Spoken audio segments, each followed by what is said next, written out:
like to I'd like to open the meeting of the Narragansett Regional School District School Committee, and we will start with the Pledge of Allegiance. Where's the flag? Pledge of Allegiance To the flag of the United States of America, and to the republic for which it stands, one nation, under God, indivisible, with liberty and justice for all. My mind went totally. Okay, so first I just want to announce this meeting is being live streamed and recorded. You can watch this live on our Facebook, through our Facebook page, and you can also go out to our YouTube channel, which you can find off our website, and you can watch this in the recorded format after it gets posted. So the first order of business is the approval of the meeting minutes of October 5th, 2022. So I would entertain a motion to approve the minutes of October 5th, 2022 as written. So moved. I have a motion by Hank. Do I have a second? Second. And I have a second by Jen. Any questions, comments, or concerns on those minutes? Seeing none, all in favor? Aye. Opposed? Abstained? And they were approved unanimously. Next up, bills and payroll. I would, do we have, was there, I'm sorry, here they are. Yes, Does it say there? I knew I saw it, I just don't see it on here. Do I have a motion to recommend to accept the bills and payroll warrants as presented? So moved. I have a motion by Jen. Do I have a second? Second. And a second by Heather. Any questions, comments, or concerns on the bills and payroll? Seeing none, all in favor? Aye. Opposed? Abstained? And that was unanimous. So our first appearance tonight is our student rep, so we have Diana Hill with us. So I will turn it over to you to report out. For the high school, three events is the Jump and Shoot on Sunday, October 3rd. It will be hosted by the class of 2025. Students will decorate the front of their cars, and then the kids and families will come and shoot hours to come. And it will be 4 to 5:30 and as you all know, Warrior Fest is coming up. It will be Saturday, October 29th. The 4 to 6 will be a pet and food bouncing outside and with food trucks. And the game will be at 7 versus Gardner. At 9 will be fireworks. And homecoming high school graduation will be October 26th from 6:30 to 9. And tickets will be on sale on Thursday. Upcoming fundraisers is the Pride fundraiser, and that started October 3rd, but it ends, well, the delivery date is December. And also the release each honor society right now is having tutoring to go for any subject and students that need to next year school go. And for the student reps, last Saturday was the master's meeting, which is the Massachusetts Student Rep Assembly. I attended that, and honestly, it was truly inspiring to see so many kids my age, but so professional and like really positive about speaking up and trying to make a change. Just some of the things I noticed that were really good of the districts was their improvement and involvement, increasing diversity and their school curriculum. They had Black, Asian, Hispanics, history studies I thought was really, really important. It's like teaching students more on the fact of expanding the knowledge of the history of each group. And then the curriculum, they have a lot of great opportunities for students, especially for, we talked about what the effectiveness of for some students, especially teaching with all of them. Overall, it was really great to hear the change, like the helping the school environment. Thank you, and thank you for attending that, the Mass Association of Student Reps. Just as a little background for everybody here, that organization is relatively, just about brand new. The Mass Association of School Committees have mentored that group to organize. They elected an executive board, so they're going to function like a real association does. So it's really exciting to see a formal outlet for student voice And as you said, it gives a lot of people, just your peer group, to hear what goes on is so important. There are other organizations like Somerset, Central Mass Student Group, there's the state one, there's all these other things, but this, I think, delegation of students is probably going to be more powerful than any of those other groups because of just, I think, the shared interest in escalating the voice. So I'm so thrilled that you went. It's great, so thank you. Anyone have any questions or comments for Zaya? Well, thank you. And we'll move on to our next appearance. I'm going to turn it over to Dr. Kazanat to introduce. I think it was last spring. Last spring, we started to talk about adding another pre-K classroom, but we also talked about early childhood just in general, and about certainly not only the wonderful program that we do have, but what would it mean for the district, more importantly our students, by expanding it. And so, of course, if you say early childhood, you cannot say early childhood or pre-K, K, or I think almost everything Narragansett without mentioning Ms. Terry Labonte's name, because she knows literally everyone, and everyone knows her, and she's been a fantastic, dare I say, cheerleader for this program. So, but we actually have another gift, really, for the committee, is that Ms. Darlene Menzaro, hopefully I said that correctly, who is the teacher for this classroom. And so I thought it would be a great, instead of hearing me just drone on, what you want to do at times or not, to actually hear the folks who are responsible for the program and the expansion of that. And so I offer to you Ms. Menzaro and Ms. Labonte. Before I start, I just want to tell you guys, I'll introduce myself when I'm done, and I'm not being rude, but I have a daughter playing field hockey games under the lights. Only one to be here, and I have to go, so I'm sorry. And Ms. Manzaro, you can get the coffee. She's been out there. She came in today just so she could come home.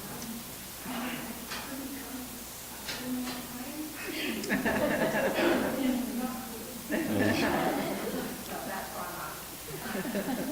So we were very lucky to get Mrs. Manzaro. She's a veteran teacher of this age. She went to teach in another district, much closer to home, but at other grade levels, and she really has a passion for the preschool age children. So she took a pretty significant cut and pay to come work with us and has fit right in. I mean, it's like she's been with us for the whole 20 years as a whole preschool team has been together.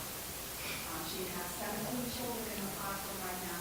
Our expectation was to max at 20, with 15 tuition students and 5 students eligible on IEP to attend at no cost to the family because it was part of their educational program.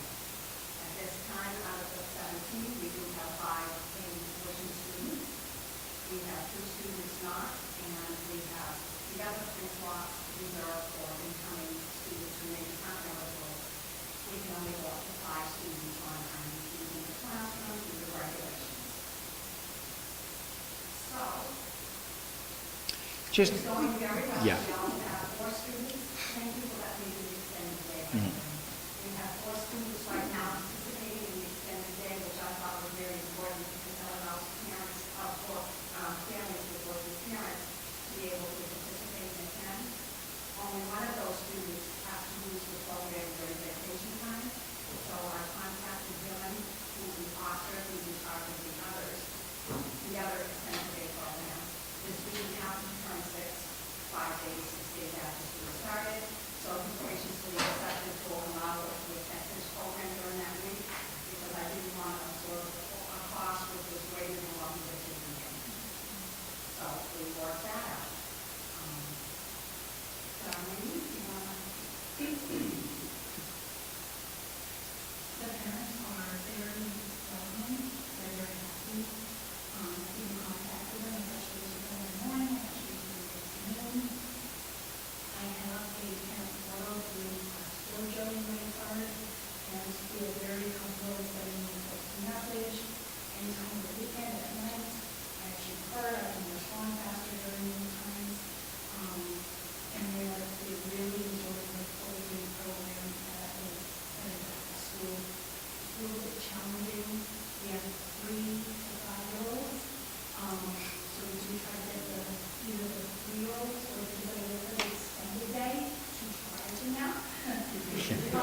So I think that going back, if you remember, some of the concern was, oh my gosh, will you have enough interest, is there enough people, children to fill another classroom?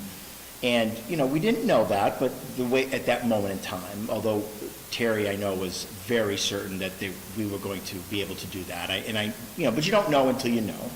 But I think that I think personally, what the big takeaway when we last spoke in the spring was that preparing these kids for a full day is worth its weight in gold, right?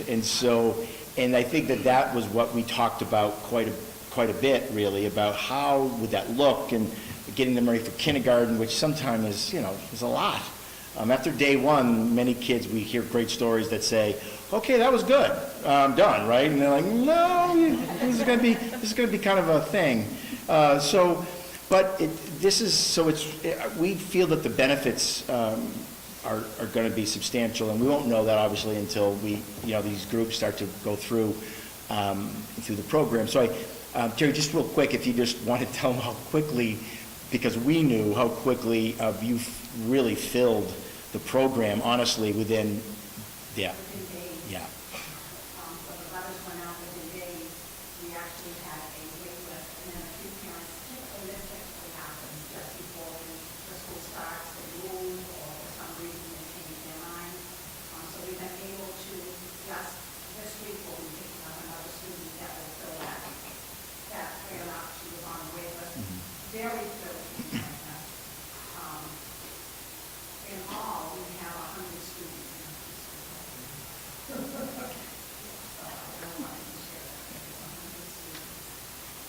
How many did we have last year? 7.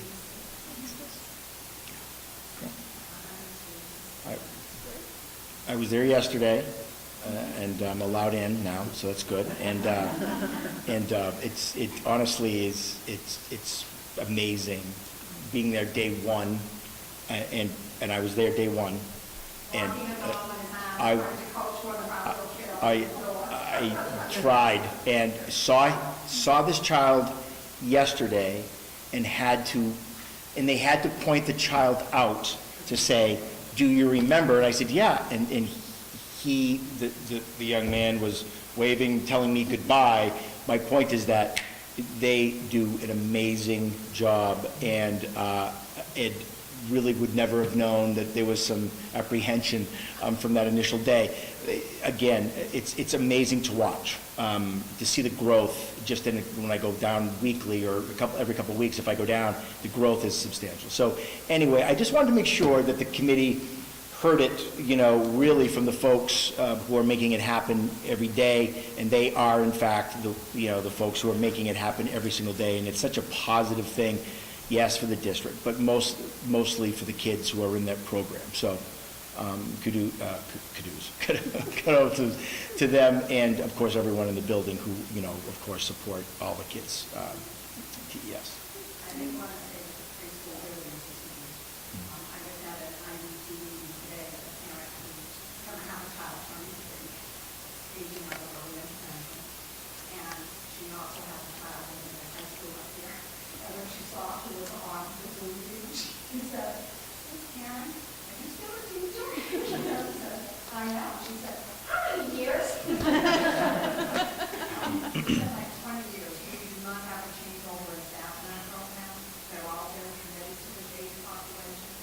They're passionate about it, and they all feel about it." And if I may, I'm sorry, because there's something just struck me. I was there for the orientation, and I had not been through pre-K orientation in a very long time.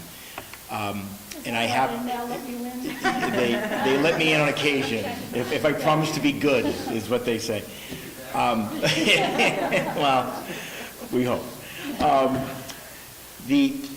I want to say to you that although there were some funny moments part of the conversation, I'm saying what I'm going to say to you is that if you're a new parent and it's your first child, and you are hearing these masters of the craft talk to you about toileting and about diaper change and about I want to tell you that I wish that my wife and I would have gone through the orientation for our very first. It is absolutely informative. And I saw some folks who were like looking, it's their very first child.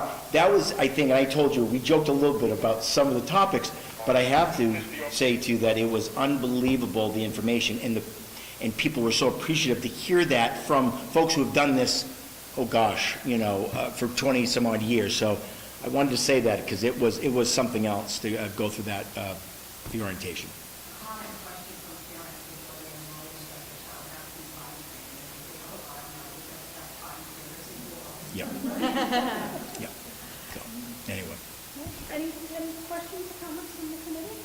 I just want to speak as a parent. I think you have an amazing preschool program. I've always felt that way. I know for me, I always felt having the staff be there for so long, it was like there's nothing that they haven't seen, right? Because there is that level of trust. You drop your child off in your home. And it's nice to have those back and forth with that app, that parents can send a message. But I felt like, okay, they can teach you for 17, 18, 20 years. My child can do it.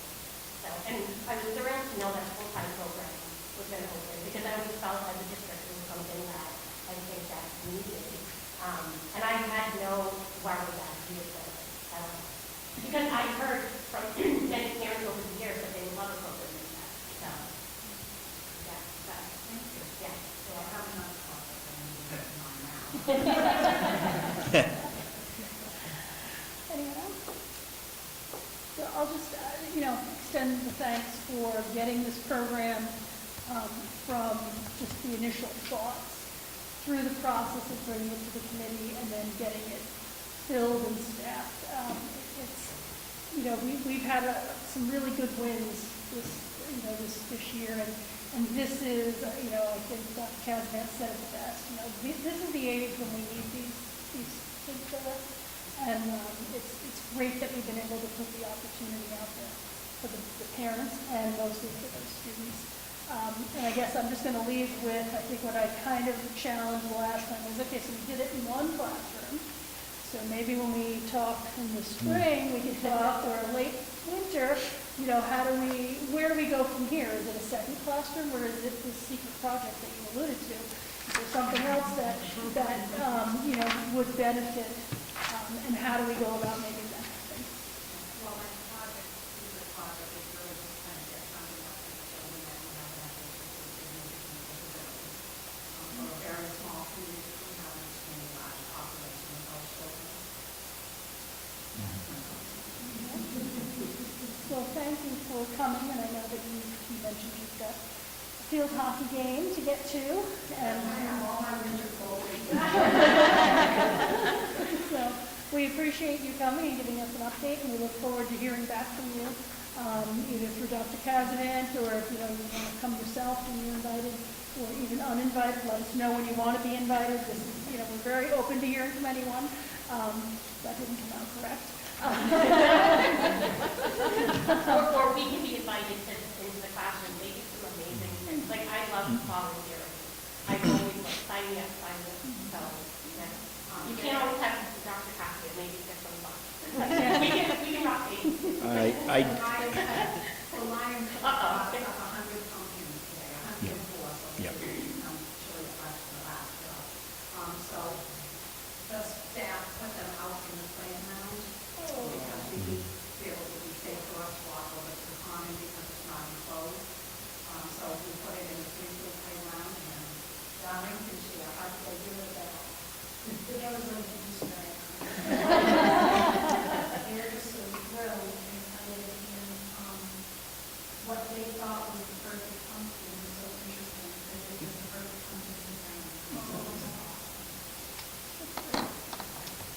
If you go, you need to dance and sing, and I will tell you that I both dance and sang yesterday. I did.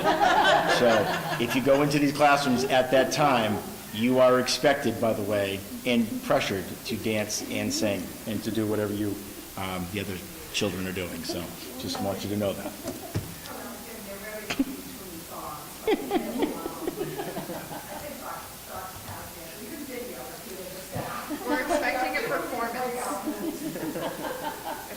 is right here. just I'm saying. sorry? No.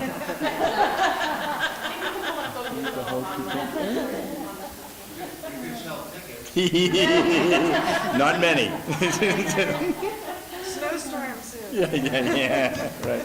Well, thank you for taking the time to come and talk with us, and we look forward to hearing more about the program and other thoughts and ideas of what other services we can put in place that benefits our students. Because, you know, the commitment I think this committee has is it's all about the kids, and knowing that that is the critical population. If we can get them early, it will just make a big impact. So thank you both. I totally appreciate all of your effort. Thank you very much. Thank you. Oh, no, I lost it.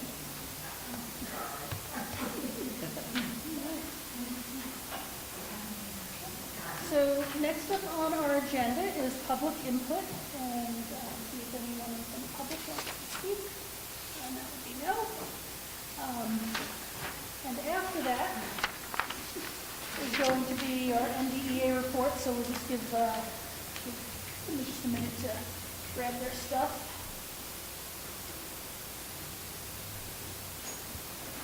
Thank you. Very much. Thank you for your time. All right, so we have Parker with us today for our NDA update. Just coming in the viewpoint, things are continuing to go very well at all three levels. As in the possible in the school being announced earlier. High school, middle school, I'm here now, so I have their review of the middle school and high school. The rest of the discipline has been wonderful at all levels.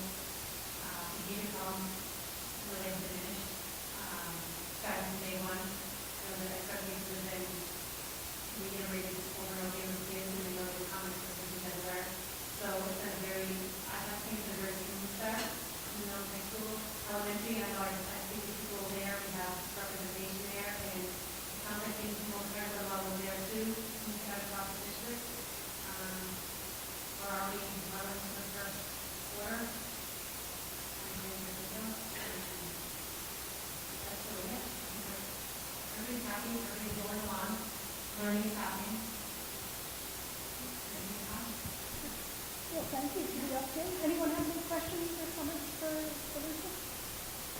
Well, thank you for taking the time out of your day to come and show up and give us an update. And, please share back with, your board and your membership, that it's appreciated. And this, we've heard multiple times what a great start to the year we've had.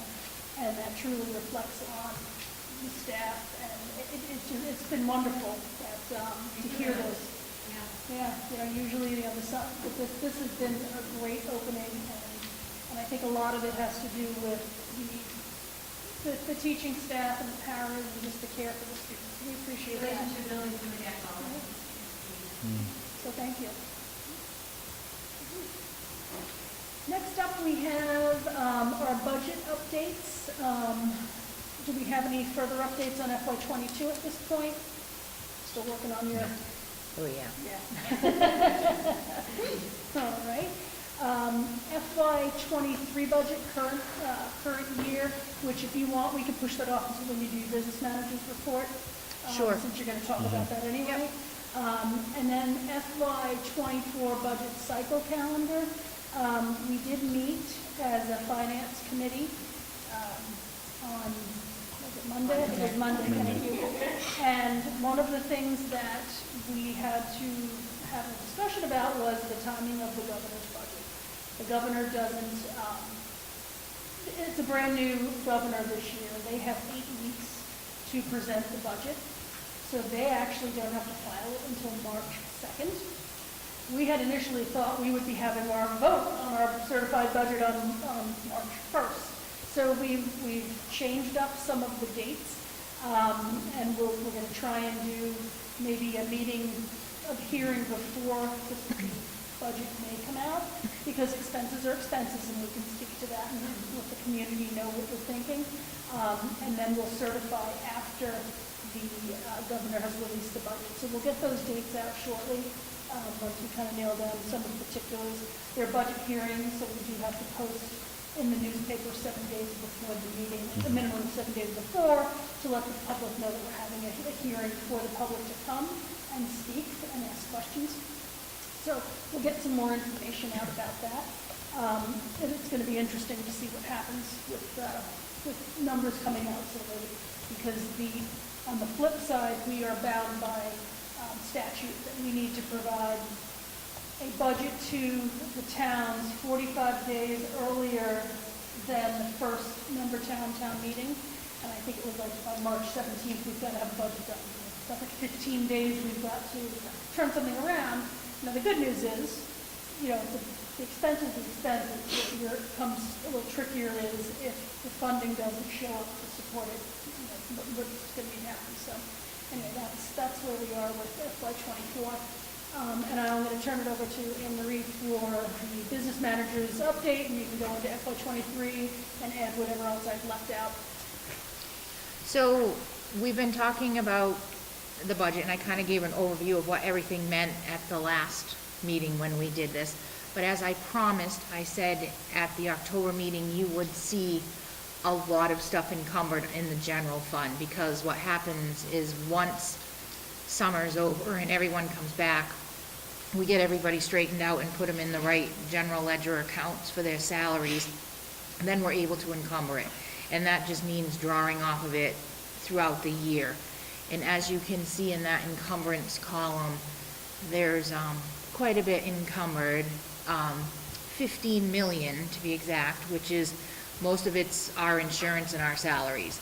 Every now and then there's bits and pieces of supplies you can see in the categories, but most of that is our salaries and benefits throughout the year.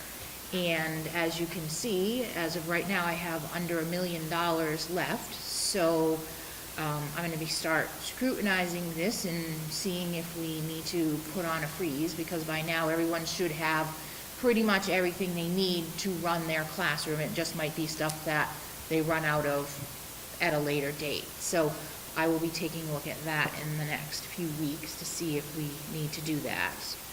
I want to switch over to the grants, because that one was half done last time.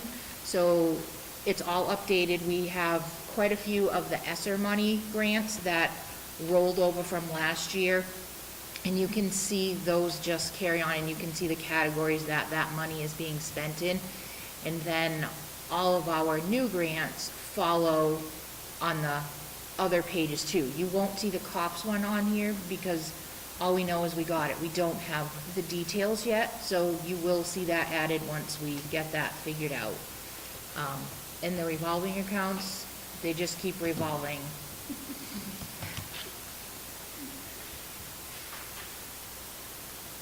Anyone have any questions so far on these numbers for Anne Marie?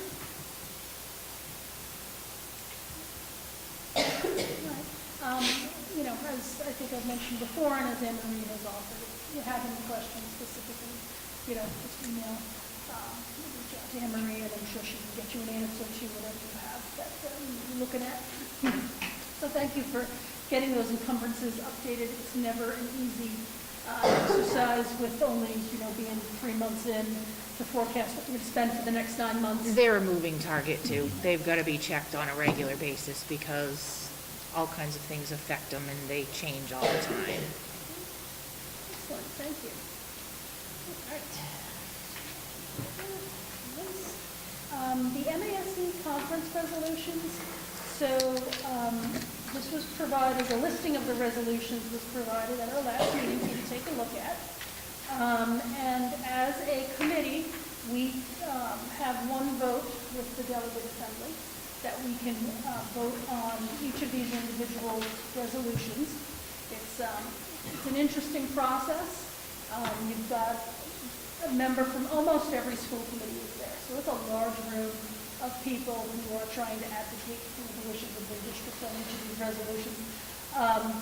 So what I wanted to do is talk through what the resolutions are and decide how you would like our rep to vote. And I think at the last meeting, because Jen unfortunately is unavailable to attend, as the alternate I'll be stepping in, and we want to be able to vote the will of the committee. So we can go through these one by one real quick. I can give you a quick overview and what it means. There's a lot of whereases, and we're really concerned with the therefores, and that's what we really want to focus on. So we'll go through these one by one. I'll start with resolution number 1 is regarding sanctuary laws for transgender students. Basically, therefore, let it be resolved that the Mass Association of School Committees is going to call on the great and general court to join with other states in the passage of a so-called sanctuary law to ensure such children and their families have the power of enjoying in safety and tranquility the natural rights and blessings of life as guaranteed by the Constitution of the Commonwealth. So the thing to understand is MASC typically lobbies. So this is a lobbying effort. So when they say call upon, they're going to dedicate some resources to lobby the great and general court, as they refer to it, to put something on the books. They did include some rationale here. I don't know if everyone had a chance to read it. I want to go ahead and read through it again as to why they think it needs to happen. So you can read that. Does someone want to make a motion to either vote for or against this? I'll make a motion for the favor of resolution 11. Okay, so I have a motion by, and a second. Questions or comments on this particular resolution? Okay, seeing none, all in favor of voting in favor of this, say aye. Aye. Opposed? And abstain, I'm going to abstain. I just wanted to disclose, I'm on the resolutions committee where, so I'm going to abstain from voting on all of these. My vote was recorded when the committee actually put these forth. So that is a yes on one. And just as a note, because I know it's come into question before what the role of the resolutions committee is, basically we receive resolutions from other school committees. We review it to ensure that the wording is proper. We ask for clarification. We don't really change any of the content. So we're not coming up with resolutions. It is just reviewing what has been submitted by other school committees to ensure that when it gets on the floor at the delegate assembly, that someone isn't going to say, well, this isn't worded properly, and therefore we shouldn't pass this. Because a lot of school committees don't know, all these whereases, and so it's just kind of to help them make sure it looks good without changing any of the intent of what they've presented. So that's what the resolution committee does. Resolution 2 is to increase the maximum balance allowed by the Special Education Reserve Fund. Right now, it's 2% of the annual net school spending can go into a SPED reserve fund. The proposal is to increase it to 5%. Do we have a special ed? We don't, but it would be nice to have one. Okay, so and we could take that, I think we've talked about it. We've talked about it. And it's one of those things where I believe the towns have to approve, and there's a whole thing that you have to go through with it, and we probably should You have think to do that. establish the account before you can fund it. So if we had it, we'd be able to take advantage. And therefore, be it resolved is that MASC calls upon the legislator to amend Chapter 40, 13E by deleting the 2% and inserting 5%. So again, it's a lobbying effort where they're going to go to the legislature and say, hey, we'd like you to consider making this change. And hopefully they can get some sponsors to take that up. And then it goes through the legislative process of being negotiated back and forth. So I'd entertain a motion either for or against this. Okay, so the motion, and a second by Hank, and second by Shauna. Any questions or comments on this one? Okay, seeing none, all in favor? Aye. Opposed? Abstained? So just, I'm sorry, did someone say this? And Kate, okay, yeah. And did you want, you say from the other ones? Yes. I did not hear you, I apologize, Katie. So it wasn't unanimous, but 1, 2, 3, 4, 5, and then 2 abstains. Okay. The third resolution is the membership of the Board of Elementary and Secondary Education. Right now, the board that exists, that we call BESI, does not include a representative from the Mass Association of School Committees. So they therefore let it resolve that MASC calls for the enactment of legislation to repeal the provision. There's actually a provision that says that prohibits practicing educators and sitting school committee members from serving on the Board of Elementary and Secondary Education. So this one, again, it's a lobbying effort to get them to change how the composition of their committee. So do I have a motion to either approve or vote yes? I'd like to make a motion to approve Resolution 3. Okay, so that's a motion to approve. Do I have a second? Second. And a second, so Jen and Heather. Any questions or comments on that one? Seeing none, all in favor? Aye. Opposed? Abstained? So that would be me, and Katie, I see you said yes, so okay. Excellent. The fourth one, and there's only 6, so we're going through these, is preserving local governance of Massachusetts schools. What MASC is looking to do is to call upon the Commonwealth of Massachusetts to restore local governance and accountability to the Lawrence, Holyoke, and Southbridge public schools no later than July 1st, 2023, and also that they want to call on the Mass legislature to enact legislation to limit any future state takeovers to a term of no more than 3 years.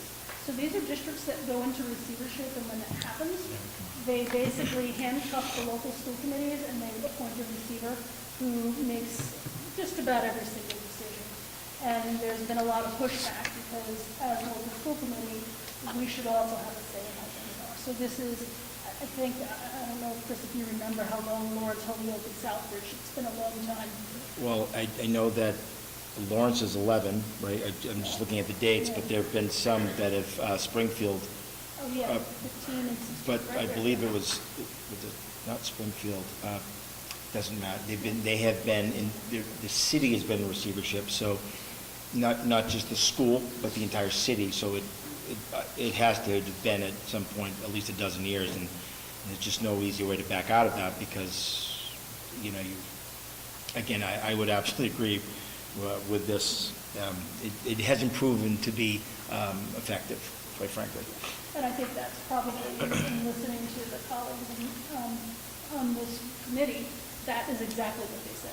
You've done this, you put this receivership in place, yet we're not seeing the turnaround that you would expect by having that focused eyes on it, which is not working. So anyway, do I have a motion to? Sure. Sorry for the motion. I see that it is sponsored by Arlington School Committee, but Arlington is not one of the districts in receivership. So can any school committee sponsor another Well, district? yes, because this is actually bigger than just these 3. But I think that from Arlington's perspective, they were looking at, hey, you got to limit this, but let's also help the districts by naming them specifically. So I think that was, if I remember correctly, the intent from Arlington to do that, to ensure that if the district's taken over, it could be them. I don't think it would be, but it could be, right? We hope no one of them.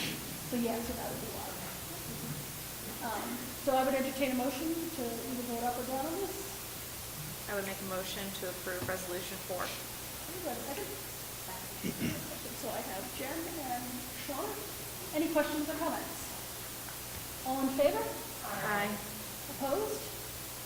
Abstained? That would be me. So Katie, you said aye. That was an aye, okay. Sure. All right.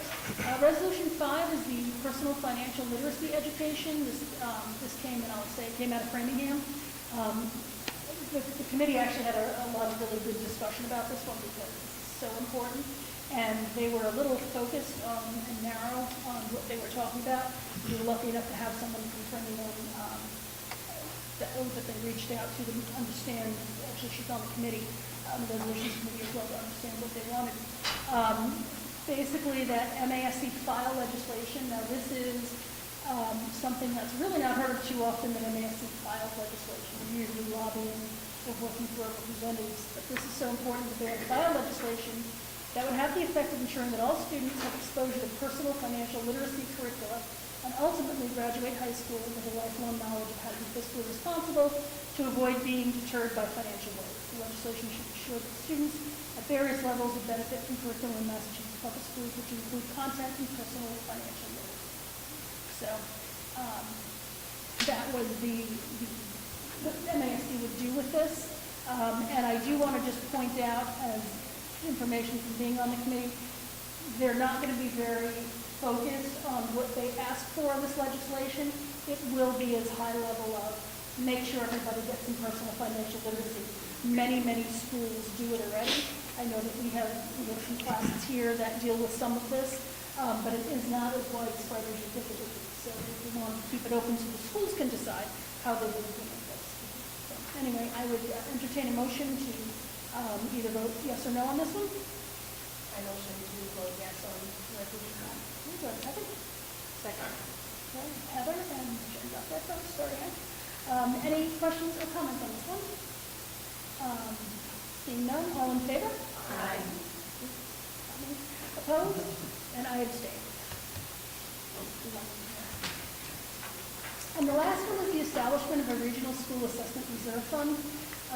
This was submitted by Silver Lake Regional School Committee. Jason Fraser actually is really behind this. It's a very interesting proposal that for regional schools specifically, that the towns, and this would be towns, not the municipality or the district, would be able to set up an assessment reserve fund that they could put money into so that if assessments go way up for a whole host of reasons, either NLC or they have a big population growth and things shift.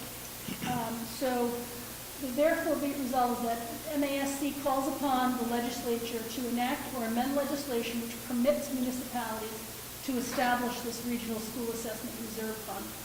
And he's kind of outlined some proposed language of what it could include. I think there would have to be a lot more discussion about it. But first, we've got to get it in front of the legislators to talk about it. But basically, they would accept the section of the law, and then they could set this fund up. And it says here, like this was just his initial thoughts, that if the assessment increases by more than 35% of the previous year's regional assessment, they can use some of the funds. They can't make it the balance, has a cap to it. So there's a lot of moving parts with this. But I think the intent would allow towns to maybe plan if they have extra money one year that they can put into the fund to help offset something in a future year. So it's an interesting thought. Your towns would need to be on board with it. So a lot of work to go into this, but this will start the discussion anyway. So I would entertain a motion to either vote yes or no on this. I would make a motion to approve Resolution 6. Do I have a second? Second. And that was Hank, so Jen and then Hank. Any questions or comments on this one? Seeing none, all in favor? Aye. Opposed? Abstained? I will abstain. Okay, so those are the 6, and we will be voting I will vote as for the district in favor of these resolutions. One thing I will note is that sometimes on the floor amendments are made. So I will do the best of my ability to vote the will of this committee as we talked about tonight, assuming that no major changes are made, and if there are, then we'll just abstain from voting if I feel I can't, represent the committee properly. Can I just verify the abstentions? I know you've abstained on all of them, Margaret. For Ms. Kapoor, was it 1 and 2? You said that? Okay, I just want to make sure. Okay, thank you. Great, thank you, everyone.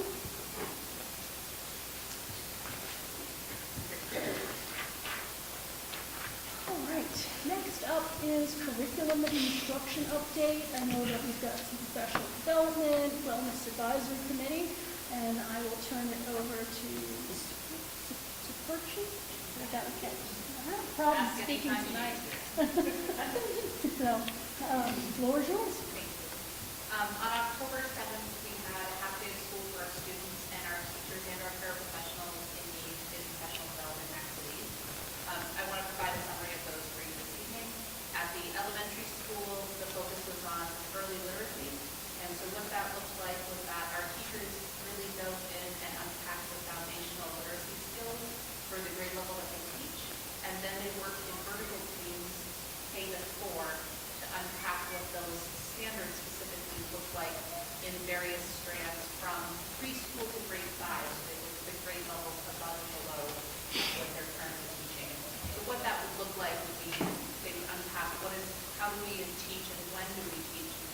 like concepts about critical handling skills, how students orient themselves to text, how they learn to read left to right, for example, all the way to things like how do we teach kids and when do we teach kids how to understand the connection between sounds and symbols for letters and sound identification to how do we connect sounds to blunt words and connect words into phrases and phrases into sentences and so forth. And so the outcome of that, at the end of that, teachers then went back into the core program, the into reading program that they used, and identified some of the core routines that are used that are matched to some of those skills and the standards. So they're beginning to really unpack the why behind some of the routines they're using in their core program, and really making sure that they understand what exists in their program to support them in teaching these skills.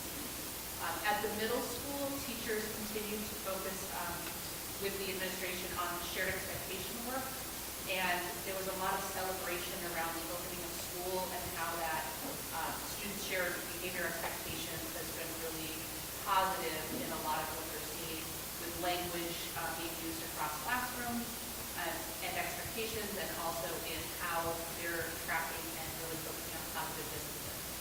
At the high school, the administrative team there focused on introducing professional learning community model, which essentially is that the staff were broken up into focus groups, and they had an opportunity to self-select those focus groups, and they started to unpack what the data showed for trends in relation to their focus groups. So for example, they may choose literacy as a focus. They might choose student attendance was a focus area. So they had 6 focus groups, and they're unpacking data to show what are the strengths in that area, what are the needs we might want to lean into, and they began to unpack the problem of practice, and they'll be spending the year researching strategies and doing implementation plans and then sharing out the successes or challenges they saw in that with their larger staff.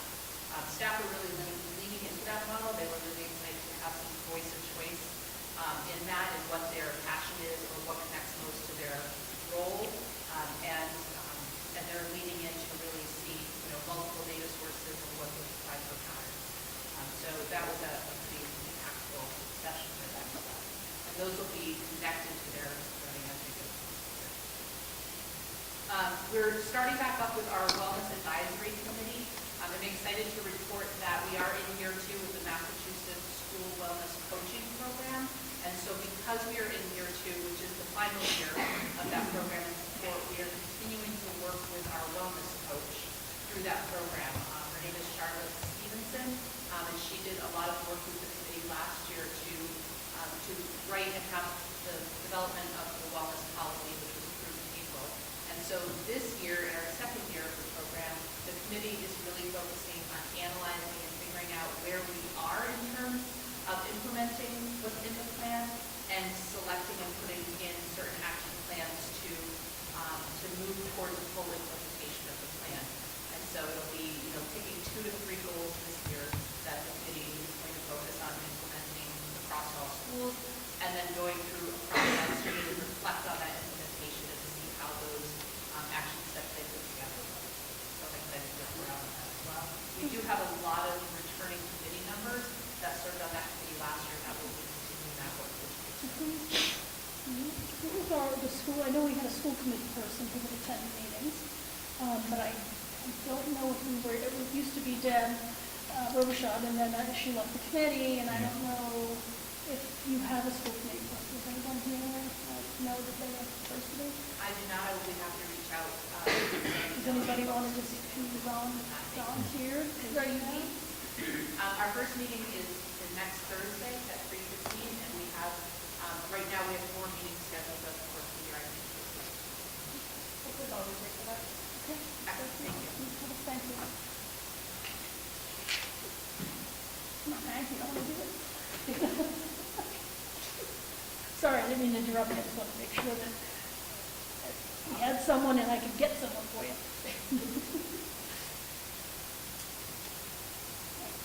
Okay, anyone have any questions or comments? I have a good question. What type of data are you using to analyze and make your report? Sure.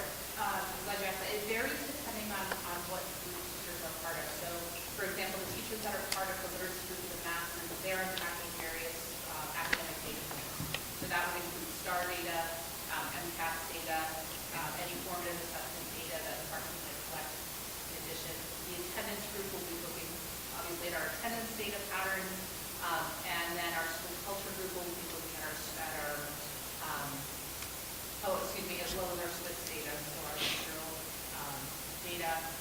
Some groups are going to be looking at some additional components of MCAS that are more on school climate focused, so when students take that optional survey, that gives us information around various buckets of school climate data, so that we have mapping that.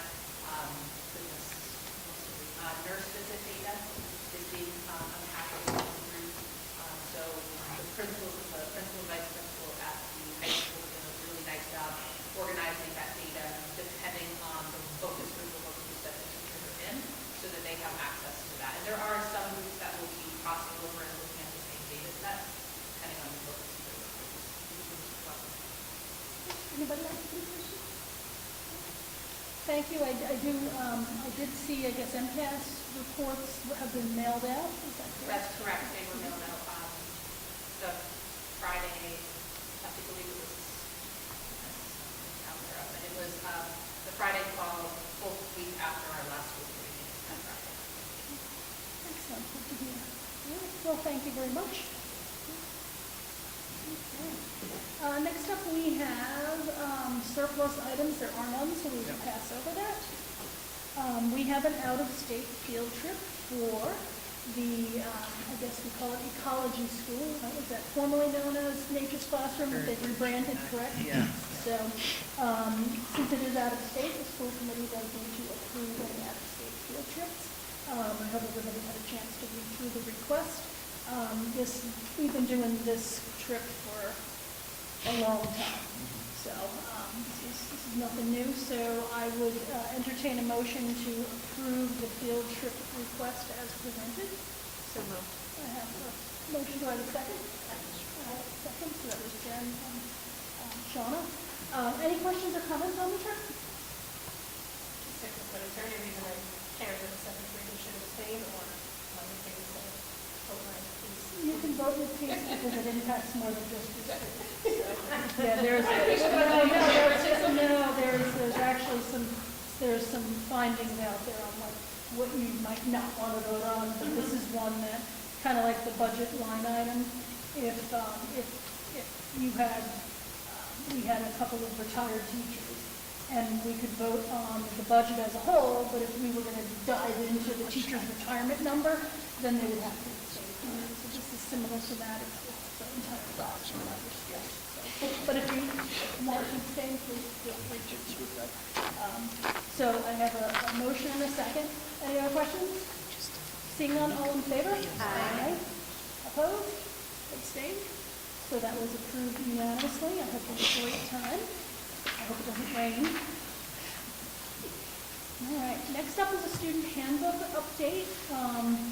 It looks like there's really just one line that has been done to amend the middle school section of the handbook for a meeting maybe scheduled back to section for student attendance. So it was left out of there, and we just needed to add that in.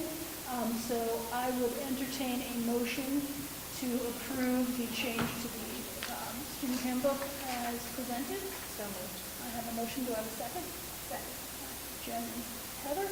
Any questions or comments on this? Okay. Seeing none, all in favor? Aye. Opposed? Abstained? So that is unanimous. Thank you. That'll go in. And now to our favorite part of the evening. We have our superintendent report from Dr. Cazavan with a whole host of things to talk about. Thank you, Madam Chair. I think almost all of it will be covered in the subcommittees. So we really got through the entire, slate of subcommittees, and I think a lot of that information will pan out through there. I think, as I notified the committee, I think it was it Thursday or Friday, that we were in fact an award recipient for the COPS grant of approximately $120,000, which is, a pretty big deal. And this was the physical security measures that we had talked about, cameras and door locks and those type of things. We asked for, I believe the complete ask was for roughly about $160,000, so we actually received the lion's share of the amount that we asked for. So we don't have the money yet, and we've been assigned a grant manager, and the federal grants are a lot different in how they're set up. So we're going to have to do some digging in to see, exactly what we need to do, what we need to provide the feds before they just release the information. But it certainly is, as I mentioned in my email, a collaborative effort, but really it was Jared and Kate and Marie who made it happen, period. They had a very short deadline. It was incredibly difficult to wade through the craziness that is the federal grant system, but they did it, and so with excellent results. So that's fantastic, and so we'll have more to come on that. We just don't know exactly how it'll be dispersed, or if there's what requirements there are for that disbursement. We only met, we met the last time, it was like almost a week and a half ago, so there wasn't a lot that happened in between, but which is a great thing, I will tell you. So what we were able to do in that short time frame, although Jared Green, who's our tech director, he's been at a big MassQ conference down at Gillette the last couple of days, but bringing some of our staff down there. But we've settled on we're going to use SurveyMonkey to put the surveys out, the communication survey. And we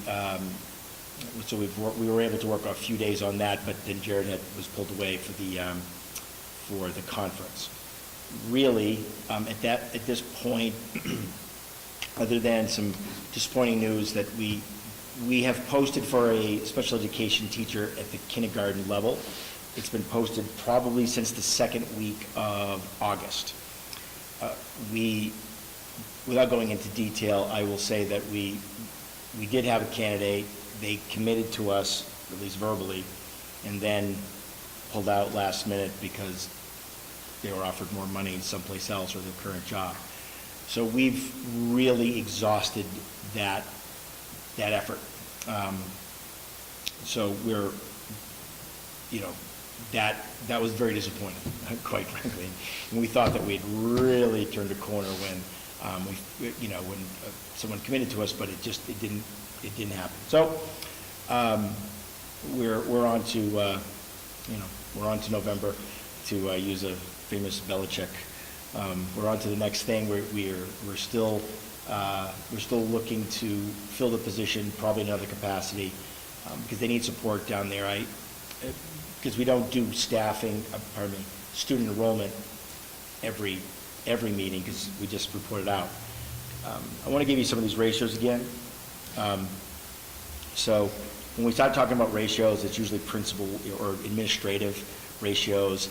We talk about teacher ratios. We talk about classroom sizes, which are ratios. We also talk about care team ratios. And so with let's see, 647 total students, at TES, our care team ratio is 163 students per care team member, which I believe, and I don't have it changes, but I believe that the desired ratio is somewhere around 180 to that effect per, say, I'll call it guidance counselor or counselor. So it might be a little bit lower than that, but again, these are just suggested ratios. So again, these are not DESE mandated whatsoever.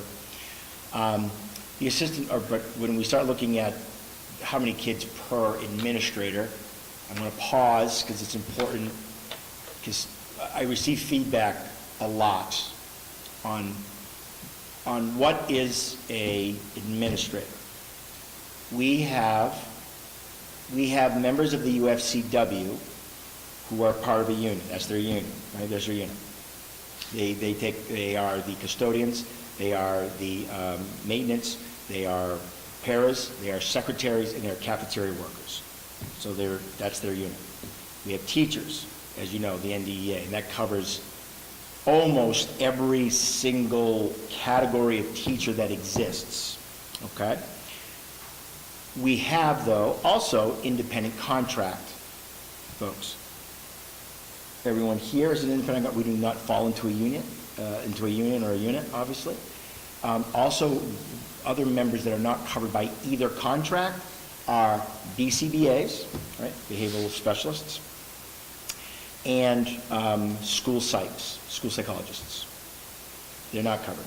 Am I missing anyone else? Anne Marie, I just want to make sure I hit them all. You hit principals and vice principals. Yes, all administrators, of course, right? Athletic director? I'm sorry? Athletic director. Athletic director is, thank you, I knew I didn't miss one, is on an independent contract. They do not fall under the union. That doesn't mean everyone who's on an independent contract is an administrator. That's key.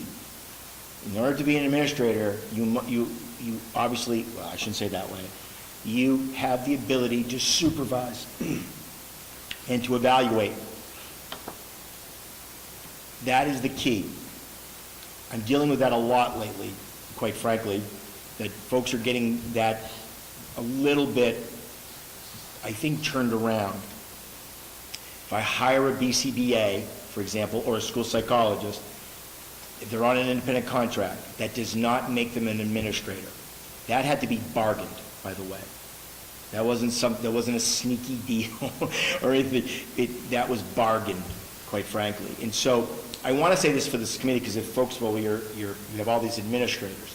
When I ask that for clarity and they name again the folks whom are not in either unit, they automatically assume that they are in fact administrators. They are not. They're not governed by a contract, by a union contract. Okay, so I just want to make sure I say that. For some, that's, yeah, we get it, Chris. But I think that's very confusing to some because and the reason why that's very important, when we upload to SIMS, when we take our information and we push it up to DESI, we don't want those ratios to say anything other than they are, right? And we certainly, there have been mistakes made on DESI's side, by the way. So I want to make sure that that is the clarification when we do these type of things. So when I say that, again, drum roll, but principal, assistant principals of the ratio at the elementary school is 326 kids per administrator. That is just crazy. So if you take the total and divide by 2, that's what you have. Okay. The middle school care team ratio is 91. The administrator ratio is 181.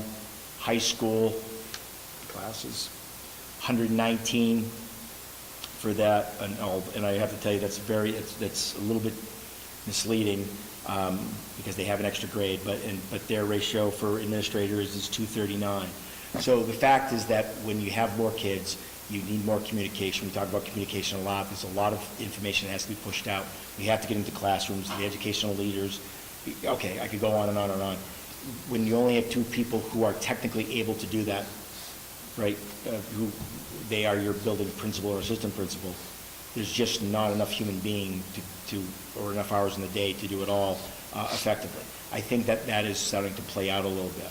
Although behaviorally, and we've had a great opening at TES, we really, really have. And that's the effort for everybody, from start to finish. But those are the type of things that when we don't get these type of staffing folks, again, which would have been an NDEA, just so I'm clear, right? That special education teacher would have been an NDEA position, right? We need that, I don't care what they are, but that is a crucial position, especially for the pre-K through 2 group. So we're going to have to probably think a little differently. Because there are not enough special education teachers out there right now. They're just not out there, and I think that we know this. So that's really it, because through the subcommittee, we did a lot of work through subcommittees this week and a half, and so much of what I would have updated would have been through that. I'm just going to add, I don't think any of us would disagree that that ratio at the elementary school for the administrators to the students is really not where it needs to be. Right. And And despite that, we've had a great opening. Absolutely. Things are really working well, but that doesn't mean that we don't need the supports there, so. It's a team effort, but there's only certain things that administrators would be expected to do, and we would never expect that of a teacher, or you know what I mean, discipline. A lot of really technical and sometimes difficult conversations generally happen through those two. So, you know, that's who's in charge of doing that type of work. And so the ratio, there's just not a lot of time to do a lot of other things. So again, it's something that we're looking at. We're trying to identify and to do things differently, but you know, more to come on that. Anybody have any questions about that? We look forward to the next meeting, the next report out on things.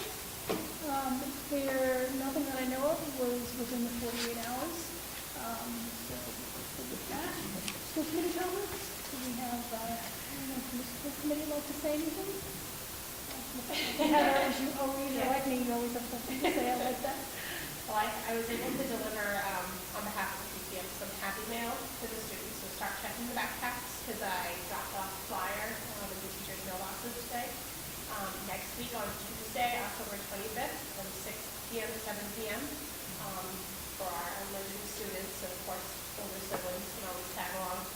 We'd like to host a movie night for the movie It's the Great Pumpkin, Charlie Brown, and we'll be popping popcorn, and I'm going to have some paper pumpkins to decorate, and some coloring sheets. So it's a nice little time to enjoy with our families, with our younger students.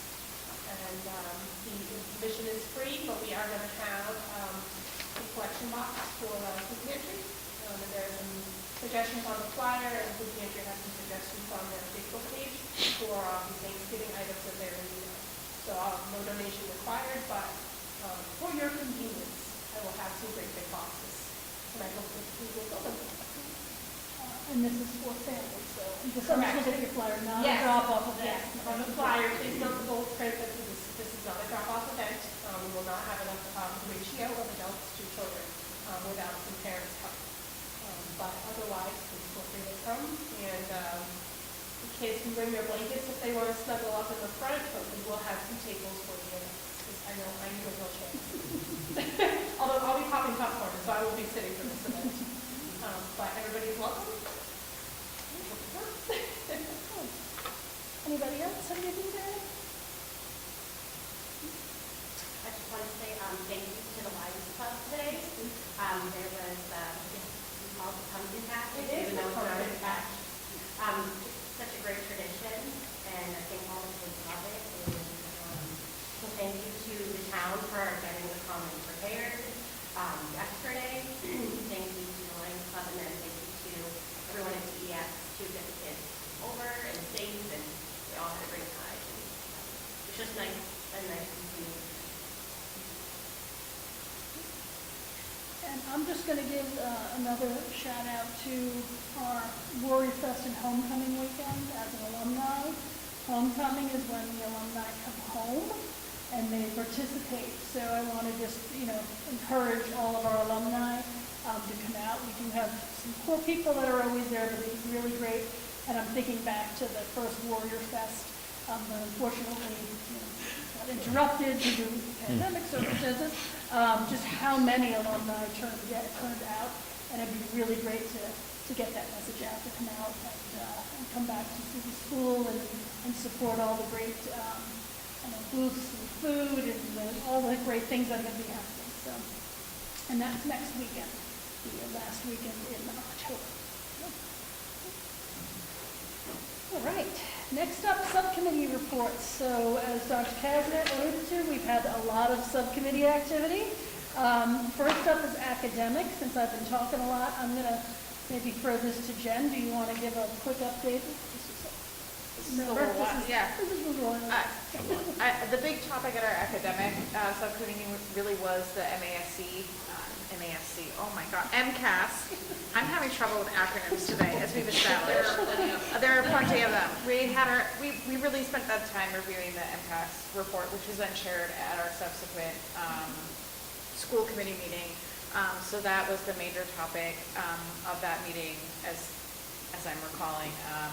Is there anything else we should share? I think that was really the meat of the content from that meeting. Yeah, there was a lot, really good information. So. Yeah, really good information. All right. Administrative? I don't know if you wanna- Sure, I can. So this was the first time the administrative meeting was separated out from the academic in quite some time. So really the meat of that meeting was really just discussing what gets covered at an administrative meeting, which for the public's information, it's transportation. So do we need to have any discussions about which bus company we're using at this time? There's nothing. We talked through central office staffing, and really there was an overview of who's included in central office staff for new school committee members, and at this time all positions are filled, so there was, again, really no new business to discuss. We also discussed what the sick bank is, for this information that is banks of days that are available to union members to use should there need to be an extended absence. And so that is, called upon as needed, and school committee members attend that so that we can approve extended absences or request for coverage of extended absences. We also would be responsible for covering any changes to insurance. Again, no changes at this time. And then we did discuss personnel. So, as Dr. Cassavant already reported, that special education teacher is no longer available. We did discuss shifting focus to an interim dean of students to help support that administrator to student ratio over at the elementary school. And so I believe do we need to take any action on that, or Well, that position was posted? it was Yeah. posted in Yeah. lieu, so, but given that it's an NDA position, Yeah. it's interim, we just changed the scope of the already existing open position. Got it. Because quite frankly, we're trying to draw and try to actually expand our ability to help all of those areas, right, that we talked about. So academic, communication with parents, Yeah. behavior supports, et cetera. So I defer to you, Madam Chair. It's a position that was accepted. We've tweaked for the interim, for the remainder of the year, just to try to find someone whom could fill that qualification. As long as it's interim, we should be okay. Yeah. If we And it's decide interim. to change Yes. the scope, Right. it'll be part of the budget presentation. Exactly. Right. Okay. So, There was no budget impact. I should have said that as well. So. And that closes out the topics that were covered at the administrative meeting. all right, finance and budget, I think the biggest part of our discussion was timeline, which we kind of went over already, and more to come with the firm dates once we get them on the calendar. What else did we talk about? What's some introduction? Yeah. For us two who are still quite new and So, and there's a lot with finance, and I know that we'll be kicking up the finance stuff so that we can present. I know that Anne Marie mentioned, and Cassie mentioned about getting some sort of timeline out to when you'll think you'll have some numbers so that, we could see them in the subcommittee, and then we'll bring them, hey, this is a first cut. So that'll happen over the next couple of months. The good news, bad news with the governor's budget is it gives us a little more time, because even our municipalities who like us to get the numbers early, well, they don't have their numbers either, right? So, but the bad news is then we get it short on the back end. So we'll still go full force as we usually do, since again, it's mostly expense driven. Really, that's, at the end of the day, you guys know what we need. We just sort of figure out how to pay for it. So, all right. Facilities? Okay. Talking about mostly some long-term projects for the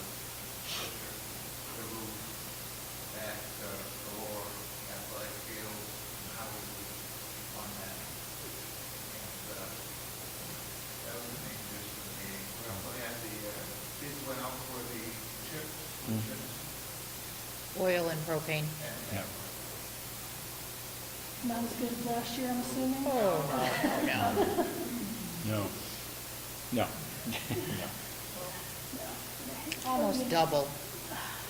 There aren't enough sweaters and blankets in my house. That's what I'm hearing. But thankfully, my kids, my oldest, who's always cold, is not there for them, you know.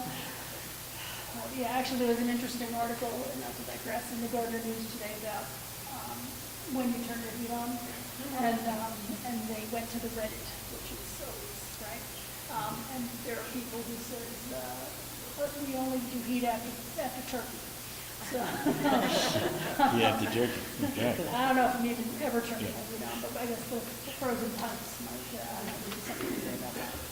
So, yeah, you know what, I look forward to hearing more as the facilities committee starts to talk about some of these issues, because they, you know, the sports field, the roof. I mean, we've been talking about these things, saying they're coming up.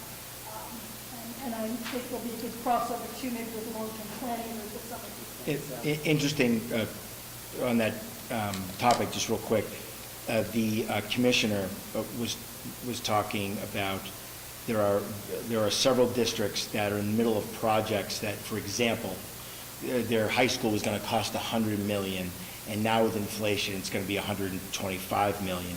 Well, that throws off, of course, everything. So there's some thought that there might be some legislation to somehow assist or whatever. It brought to light that waiting might be a better, given inflation and given the fact that it's actually causing havoc with some of these bids that are already in place. Just something to consider as we move forward as well. So I thought it was timely. Interesting. It makes sense. Right. I don't know how a district, especially regional, who I think some of these projects are for some regional schools, are going to come back from, our contingency was already blown out of the water, and now we need to request more funding from the municipalities who don't have money either. It's going to be very interesting. And if they have to divert money to funds, maybe make up that gap, if they do it with existing funds, are they going to shrink the pool? Right. So maybe Exactly. we won't even have funds available. It's going to be interesting to see how they handle that. Yeah. Well, I look forward to hearing more, because I know fields have always been something that we're focused on, and we've been talking about those for a long time. So it's good to hear that they're still talking about it, and it's on the front burner. So thank you. Policy, the first meeting is actually tomorrow, and long-term planning, the first meeting is next week. So those two report out at our next meeting. And correspondence, I don't have any correspondence that's come in. Just to note, our next school committee meeting is going to be Tuesday, November 1st at 5:30. And we've kind of talked about that the past few meetings, so just make a note, Tuesday, not Wednesday. The other note about meetings, I believe, Susan, you sent in a note out about moving our meeting that was scheduled on December 21st to the week before on the 14th. I failed to ask if everybody was okay with that. I'd have to check, I believe so. Okay. Everybody seems to be okay with the 14th. And one of the big reasons is we start, the vacation is the next day. Yeah. I think it's a Thursday. Yes. And there's a lot of things happening that week, so it's a little crazy. So we'll move that to the 14th and do our business then. I think that, and again, as I mentioned, you'll get some updates on those February budget hearings that have to be shifted out to more on that. With that, we have concluded all the business for our regular open session. Do we need executive? Yes, we do. We actually do. We need executive session. We've got some minutes and stuff Yes. to go over. And some other things, so regardless, we do. Plus just an update. So I would entertain a motion to enter into executive session per MGL 30A, Section 21A, reason number 3, to discuss strategy with respect to collective bargaining or litigation with the UFCW and/or the NDEA if an open meeting may have a detrimental effect on the bargaining or litigating position of the public body, and the chair so declares, which I do. So the meeting will not return into open session immediately following. So do I have a motion as such? So moved. I have a motion by Jen, do I have a second? And a second from Hank. We need to do roll call on this, so Hank? Bill? Katie? Donna? Yes. Heather? Yes. Jen? Yes. And I say yes, so that was unanimous, not that we have much of a choice, I guess. And we will be entering into executive session. I want to thank everybody for coming and everyone's input, and we will see you back here in just under 2 weeks. So thank you.